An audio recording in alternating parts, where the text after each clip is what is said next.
Hello, Detective Banks. I want to play a game.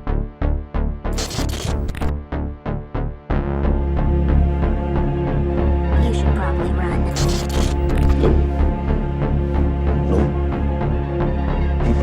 Hell no.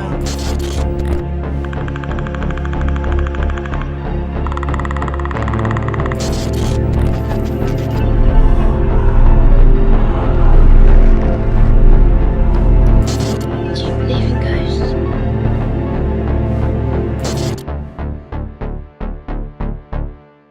Hello everyone, Joshua Myers here, and welcome back for another movie review. And today I am going to be reviewing Skinamarink. In this house.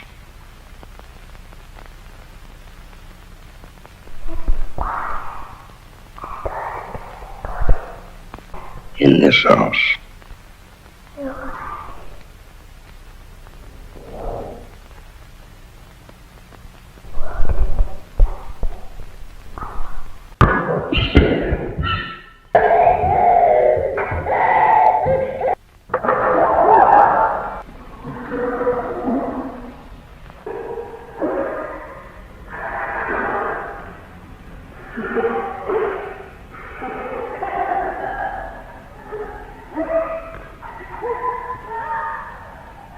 Skinamarink is directed by Kyle Ball. The plot of Skinamarink is that, following a bizarre accident, a 6-year-old girl and her 4-year-old brother wake up to discover that all the doors and windows inside of their house has vanished. All the phones are dead and the cable's out. Their father, sole custodial parent, is also missing. After a night of sleeping in the walled-up house, odd things begin to happen. Things go missing. Odd sounds emanate from upstairs. Lights turn off by themselves. After a while, it becomes very clear that something is watching over them. Now, before I get into the rest of this review, I would like to state a couple things. First of all, this was a first time watch. I have never seen Skinamarink before. I've heard of it. I even picked it up on DVD, even though I have Shudder, because I want to support indie horror. I was hearing really good things about this film, so I decided to check it out today. And I'm sorry, but I could say I think I found a film worse than the movie Don't Go Into the Woods Alone. A couple, I would say, but I'm mostly thinking of this from a perspective of someone who would, really greatly appreciate this film. And one of the things is that I could say that it does have atmosphere. It's very atmospheric. Another thing I got positive on is not necessarily with the film itself, but the success story of this movie. So the director, Kyle Ball, ended up directing this very low-budget indie horror movie that ended up getting a lot of feedback, mostly positive feedback from critics and that. And honestly, if you actually look into the story behind Skinamarink, the success story is honestly something to be admired, especially as someone who is a low-budget independent filmmaker who's wanting to get his name out there as well. So I very much respect Kyle Ball on that. I think, I actually, applaud him. I hope for the best. Hopefully he continues on doing more stuff, and maybe even better stuff than Skinamarink. And honestly, that's about it with the things I liked about Skinamarink. Now let's go on to my negatives, which I do have a lot.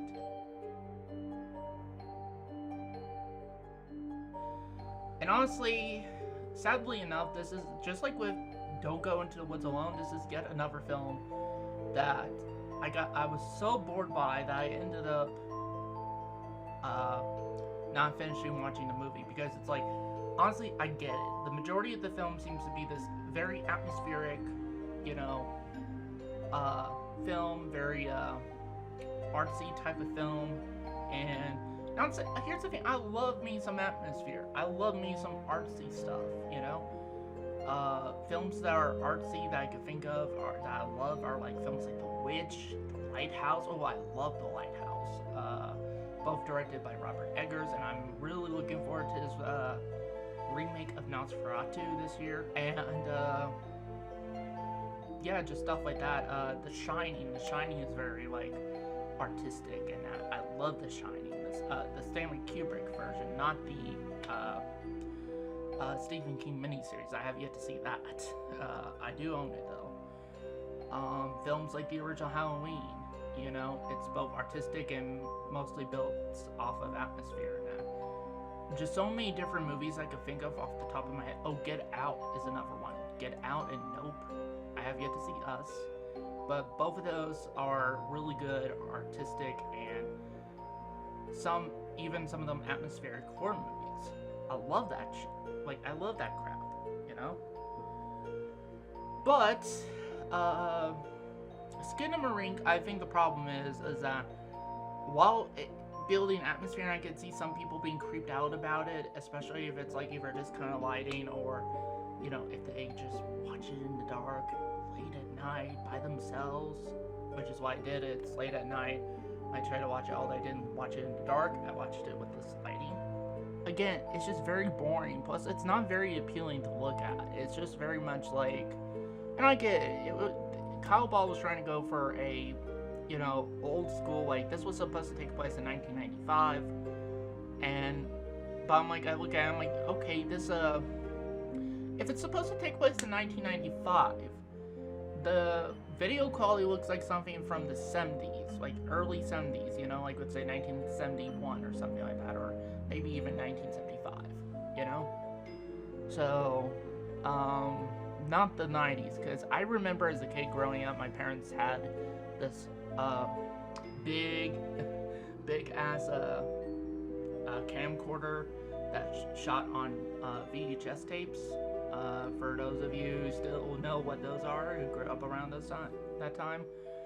And I remember the quality looking a lot better than this film does on that camera. Now maybe we got a better camera than some people had at the time. Maybe we did. I don't know. I don't know how much that camera costed compared to other cameras at the time. So maybe we did, and maybe that's why it looked a lot better. In fact, I even shot some of my very first movies on that camera. I no longer have that footage as far as I'm aware of. But if I do still have that footage, what I would like to do is take that, digitize it, and maybe do some like stuff like editing it with music, you know, like polishing up the video quality with color grading, all that stuff, polishing up the sound quality in a sound program, all that stuff. I think that would be really cool to do. But yeah, and literally, like, I only watched this film for past the 12-minute mark, and all it is just nothing but you know, like, shots at just random things, you know, like, it'd be the equivalent of if I did, like,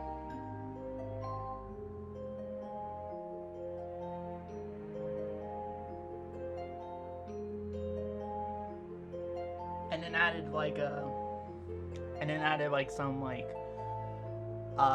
old school you know, VHS type overlays and that, and effects to it, and sounds and that. If I just did that, and well, I could imagine somebody being creeped out by that, but literally for the first, I needed something more happening. Like, literally, there's no story as far as I'm aware of. Yes, there is a story. I did mention the plot and everything, but it's barely there. Literally, like, the first 12 minutes, it's just nothing but that. And literally, no joke, I was actually almost falling asleep to the movie. And that is a pretty bad sign if you're supposed to be a horror movie. So, yes. And honestly, that's my major issue with Skinamarink, is that it's just boring. And honestly, that's probably the worst thing a film could do, is if your movie is boring. You know? Like, I would much rather had it been if it was really bad or something like that, because at least then I might remember this. I probably would just forget about, let's say, in the following year. Like, let's say, by today in 2025, if somebody like were to mention, oh, you remember the film Skinamarink? I'm like, what's Skinamarink? And then it's like, oh yeah, no, okay, yeah, that movie was not good. So again, there were. But honestly, that's it with my negatives, so let's move on to my rating. So with that said, I'm going to give Skinamarink a 2 out of 5 stars. Now, like I said, there were some things I kind of admire about Skinamarink, mostly the success story with the director. And again, I hope he has a successful future. I hope to see him make more movies, and maybe hopefully more interesting movies than Skinamarink. But honestly, Skinamarink, it wasn't really worth my time. I needed something more flesh, like I need more flesh on the bones, if you will. That's pretty much it with my thoughts on Skinamarink. So that's it for this review. Before you go, if you like this video, be sure to hit the like button. Also too, if you're new to the channel, be sure to hit the subscribe button. And speaking of which, I checked on my channel, and I'm now at 122 subscribers, and I thank every single one of you for watching my videos and clicking and liking them enough to where you subscribe. The more subscribers I get, the more content you guys will probably see, and I get to do more stuff and everything like that. So thank you guys very much. It's very much appreciated, and thank you guys for watching, and see you next time.